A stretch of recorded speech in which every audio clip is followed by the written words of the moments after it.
पहाटेच्या वेळी सतीश शिंदे हा रिक्षा चालक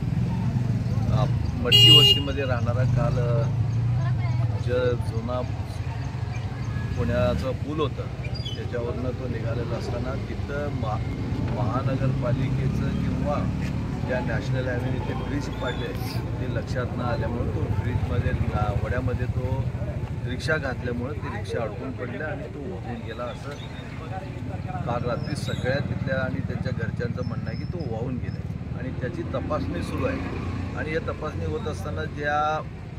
ह्याच्या ही घटना घडू नये किंवा कुठलीही दुर्घटना घडू नये ती सुरक्षिततेचा भाग होतं तो न करता नॅशनल हायवेने ते पाडलं असेल तर तिथं बॅरिकेड लावायला पाहिजे आणि लोकांना तिथं जायला मनाई करायला पाहिजे दोन्ही साईडला लावून पण ते केलं नाही। महानगरपालिकाचंही दुर्लक्ष त्याकडे झालेलं आहे। महानगरपालिका या नाल्याच्या आपण बघतोय की गेल्या पाऊस जसजसं पडत आहे चांगल्या प्रकारे त्या प्रत्येक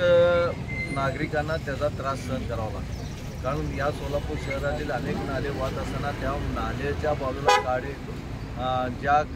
जे झुडपे झालेले आहेत ज्या झाडं वाढलेले आहेत त्या झाडं कमी करणं झुडपं काढणं किंवा नाल्याची साफसफाई करून नारा रुंदीकरण व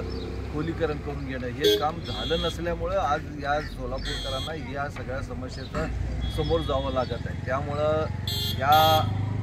नगर अभियंता असू द्या किंवा आरोग्य विभागाचं असू द्या या सगळ्यांचं निष्काळजीपणामुळे या सगळ्या गोष्टी होत आहेत। आज तरी निदान महानगरपालिका लक्षात घेऊन या सगळ्या गोष्टी जेव्हा पाणी कमी होईल तेव्हा करायला पाहिजे आणि आपण बघतो गेल्या 2-2 दिवस झालं 3-3 दिवस झालं पिढी घरपूरसारख्या भागामधनं पाणी ओसरलं नाही। आज तिथल्या ड्रेनेज पूल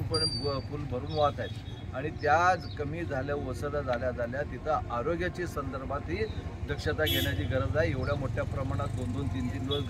घरामध्ये पाणी राहिल्यामुळं तिथं रोगराई पसरण्याची शक्यता आहे आणि महानगरपालिकेला मी सांगू इच्छितो की तिथेही त्यांनी ताबडतोब काळजी घेऊन तिथल्या लोकांना रोगराईपासून कसं वाचवता याची दक्षता घ्या।